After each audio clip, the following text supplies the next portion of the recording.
தமிழ்நாடு முதலமைச்சரின் குடும்பம் பற்றி அவதூறு கருத்து பதிவிட்ட புகாரில் 6 பிரிவுகளின் கீழ் வழக்கு பதிவானது செய்யப்பட்டிருக்கிறது.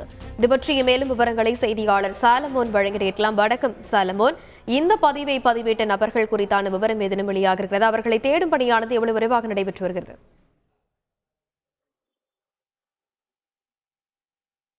தமிழ்நாடு முதல்வர் மு.க.ஸ்டாலின் குடும்பத்தினர் பற்றி அவதூறாக சமூக வலைதளங்கள்ல பதிவிட்ட சம்பவம் தொடர்பாக மத்திய குற்றப்பிரிவு சைபர் கிரைம் போலீசார் வழக்கு பதிவு செய்து விசாரணை மேற்கொண்டு வருகின்றனர்.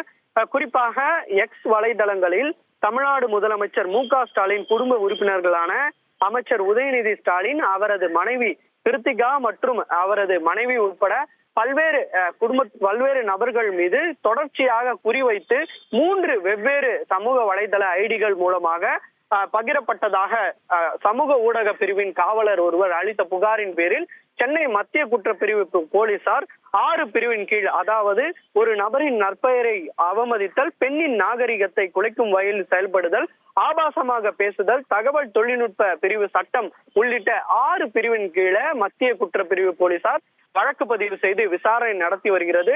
குறிப்பாக 3 வெவ்வேறு ஐடி நெல்லை பாய் 143, ஜேடி அருண் மற்றும் ஸ்மார்ட் 987 ஆகிய 3 வெவ்வேறு ஐடிகள் மூலமாக எக்ஸ் வலைதளத்தில் தொடர்ச்சியாக அவதூறு கருத்துக்கள் பதிவிட்டதாக இந்த வழக்கு பதிவானது செய்யப்பட்டிருப்பதாக போலீசார் தரப்புல தெரிவிக்கப்பட்டுள்ளது.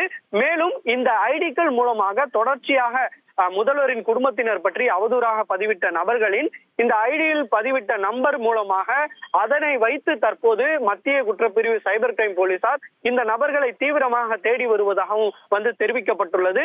மேலும் தொடர்ச்சியாக சமூக வலைதளங்களில் இது போன்ற கருத்துக்களை பதிவிடுவோரை மத்திய குற்றப்பிரிவு சைபர் கிரைம் போலீசார் கண்காணித்து நடவடிக்கை எடுக்கும் பணியில் ஈடுபட்டு வருவதாகவும் அவர்கள் தரப்புல தெரிவிக்கப்பட்டுள்ளது.